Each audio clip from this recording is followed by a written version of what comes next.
બાપ દાદાના વાળ વયા ગયા તો આપણા પણ વયા જ જશે. હું પણ એ જ વિચાર કરતો હતો કે બાપ દાદાના વાળ જતા રહ્યા તો મારા પણ જતા જ રહેશે.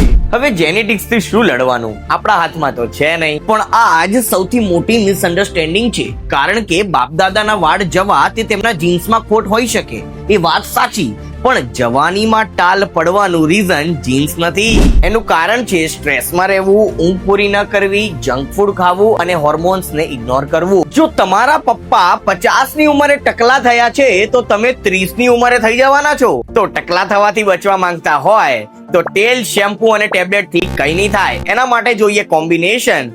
સો let's introduce you with Traya. Yes guys, હું વાત કરું છું ત્રાયાના 3 પિલર્સ ની, જે ડર્મેટોલોજીકલી DHT બ્લોક કરે છે, આયુર્વેદા રૂટ કોઝ ઓછું કરે છે અને ન્યુટ્રિશન સ્કેલ્પ ને પૂરતું પોષણ આપે છે. બાકી ડોક્ટર રિકમેન્ડેડ કસ્ટમાઇઝ કિટ ની જોડે પર્સનલ હેર કોચ પણ મળી જશે, એટલે સ્ટેજ 1 થી લઈને સ્ટેજ 5 સુધી બધું જ રિવર્સ થઈ જશે. લાઈવ એક્ઝામ્પલ જોવો. આ છે સુમિત, જેને જેનેટિક હેર લોસ હતું, પણ માત્ર 5 થી 6 મહિના ટ્રીટમેન્ટ લીધા પછી બધું જ હેર લોસ રિવર્સ થઈ ગયું અને અત્યાર સુધી 93% લોકોને ત્રાયાથી રિઝલ્ટ્સ મળ્યા છે, એ પણ સિમ્પલ 3 સ્ટેપ્સ ને ફોલો કરીને. સ્ટેપ 1, ફ્રી હેર ટેસ્ટ આપો. સ્ટેપ 2, ડોક્ટર તમને કસ્ટમાઇઝ કિટ આપશે.